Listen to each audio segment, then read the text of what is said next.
비록 산중에서 화려하지 않은 조촐한 예배를 드렸지만 그날 밤의 일은 나의 사역에 일대 전환을 가져왔다. 나는 무엇을 해야 하고 무엇을 말해야 할지 정확히 알고 있었다. 의심의 여지 없이 우물쭈물함도 없이 말이다. 무언가를 잔뜩 기대하고 있는 일단의 남자들 앞에 서자 나는 긴장감이 달아오르는 것을 느꼈다. 나는 그들이 예수 그리스도와 그분의 주권을 고백한 다음에 내가 설교하기에 앞서 늘 하는 식으로 동의의 기도를 드리게 하기 위해 그들을 모두 일어나도록 했다. 그리고 나서 그들이 자리에 앉기 전에 그들을 주시하면서 하나님의 명령을 전했다. 만일 이 밤 여기 계신 분 가운데 간통, 간음, 동성연애, 근친상간, 습관적인 자유행위를 범하거나 도색영화에 빠져 있거나 아니면 성적 황홀감 혹은 다른 어떤 종류의 성적 범죄에서 만족을 찾는 분이 있다면 나사렛 예수 그리스도의 이름으로 명합니다. 회개하십시오. 그리고 예수 그리스도와 성령의 능력으로 화목됨으로써 하나님 아버지와 바른 관계를 회복하십시오. 잠시 동안 침묵이 흘렀다. 불과 몇 시간 전에 연습지 노트에 어설프게 메모한 말들이 마치 전기 충격과도 같이 분위기를 착 가라앉게 했다. 처음에는 얼떨결에 자리에서 일어섰지만 그들은 손을 위로 치켜 올린 채 하나님을 찬양하고 경배하는 가운데 흐느껴 울기 시작하였다. 성령께서 가혹하니만큼 정직한 도전에 대하여 놀라운 응답을 주시면서 산속에서 드려진 그 예배에 충만히 임재하셨다. 사업가, 설교자, 근로자, 장년, 청년들이었던 그 남자들은 가르침을 열망하였다. 그들은 그것이 얼마나 준어받은지 간에 하나님의 음성 듣기를 구하였다. 그들의 삶에서 변화가 일어나기를 여지껏 앙망해 왔지만 의욕과 방황으로 끝나기가 일쑤였다. 저 불행한 이스라엘 자손과 다를 바 없이 20세기의 남자들도 약속의 땅 가나안을 동경한다.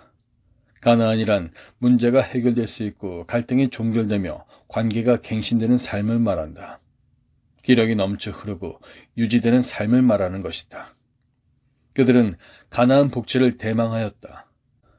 이제 여기서 가나안 땅의 의미와 이것이 당신의 삶에 어떻게 응할 수 있는지 설명하고자 한다. 가나안 땅은 언제나 인간의 극대화된 가능성에 대한 하나님의 상징 노릇을 해왔다. 가나안은 하나님의 약속이 우리 생활 가운데 성취되고 하나님께서 개인적으로나 집단적으로 당신 백성의 잠재력을 최고도로 이끌어 올리시는 곳이다.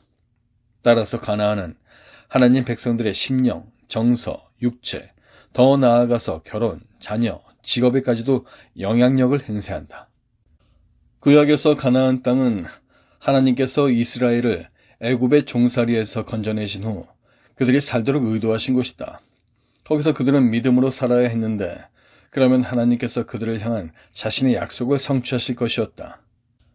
나는 가나안이 하나님께서 바로 오늘 당신이 믿음으로 살아가기 원하시는 약속의 땅임을 이해하기를 원한다. 거기에서 그분은 당신의 삶 가운데 자신의 약속들을 성취하실 것이다. 또한 거기에서 당신은 최상의 가능성에 도달할 수 있다. 샹그릴라. 제임스 힐튼의 소설 잃어버린 지평선에 나오는 이상향의 이름.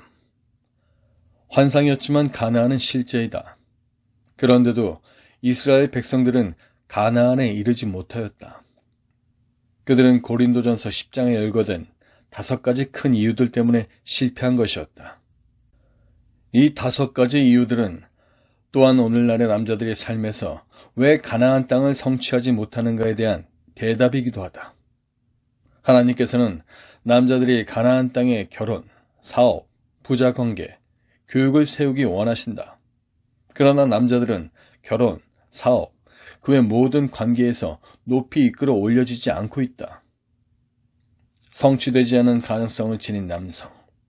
이것은 당신의 모습일 수도, 당신이 알고 있는 다른 사람의 모습일 수도 있다. 이 5가지의 굵직한 죄들은 지금도 현대 남성들을 물들이고 있고 그들의 삶 가운데서 가능성의 실현을 가로막고 있다. 자, 그 죄들이 어떠한 것인가? 이제 살펴보자. 첫 번째, 악을 즐김. 여기서 악을 즐긴다 함은 반드시 성적인 것만이 아니다. 물론 뒤에서 성적인 죄악들을 다룰 때에도 악을 즐겨함이란 요소가 등장한다. 이것은 하나님과 다른 사람들을 밀쳐버리는 자기 만족에서 나오는 악이다. 또 자아가 원하는 바를 손에 넣으려 하는 것이다. 이것은 육신의 만족도는 충족이다. 사랑은 하나님께서 속해 있으므로 참된 사랑은 언제나 주는 것이다. 하나님의 사랑은 사랑하는 대상을 만족시키고자 한다. 하나님의 세상을 이처럼 사랑하사 독생자를 주셨으니 하나님은 사랑이시다. 사랑은 주는 것이다. 하지만 악은 손에 넣기를 원한다. 악이란 본질적으로 이기적이기 때문에 그렇다. 사랑은 주지만 악은 빼앗는다. 삶의 전체 향방은 이 둘 중 어디에 초점을 맞추느냐에 따라 이렇게도 또 저렇게도 달라진다. 이스라엘 백성들은 애굽에서 향유하였던 것들을 갖기 원하였다. 그래서 그들의 발길은 가나안으로 향하고 있었지만 마음은 애굽으로 되돌아가고 있었다. 그들은 하나님의 연인이기보다는 쾌락의 연인이었다. 당신은 오늘날에도 누군가가 악을 즐길 때 이와 같이 말할 수 있다. 그들은 다른 사람들을 희생시켜가면서까지 자신들의 만족을 구한다. 당신은 또한 사람들이 사랑할 때 위에서 말한 표식이 나타나는 것을 보고 말할 수 있다.